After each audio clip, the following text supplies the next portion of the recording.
আল্লাহ হলো রাজা, তারই পোলা হলো আমরা। রাজা যোগ আকার, আমরা হলো রাজাকার। জোরে কন, সমস্ত রাজার রাজাকে। আরো জোরে কন, আরো জোরে। প্রথমে একটা নতুন নিউজ দেই। ওয়ান ইবনে আবি হুরাইরাতা রাদিয়াল্লাহু তাআলা আনহু ক্বালা ক্বালা রাসূলুল্লাহ সাল্লাল্লাহু আলাইহি ওয়াসাল্লাম খালাকাল্লাহু আদামা আলা সুরাতিহি।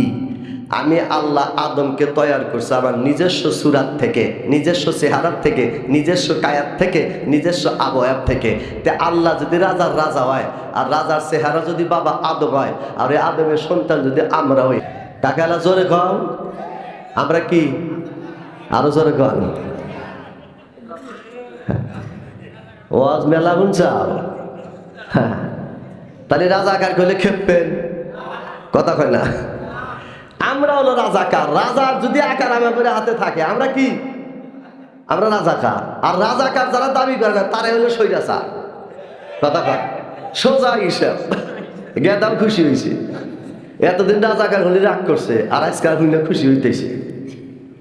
আচ্ছা, আল্লাহকে আল্লাহ নিজস্ব কায়াত থেকে সুরাত থেকে বানাইছে, ঠিক না? ঠিক। আল্লাহ কোরআনে অনেক জায়গায় বলছেন আমার হাত আছে, আমার পা আছে, চেহারা মোবারক আছে, সেখান থেকে আল্লাহ বানাইছে। এই জন্য আমরা হলো রাজাকারের পোলা, মানে আল্লাহর সন্তান, ঠিক না? ঠিক।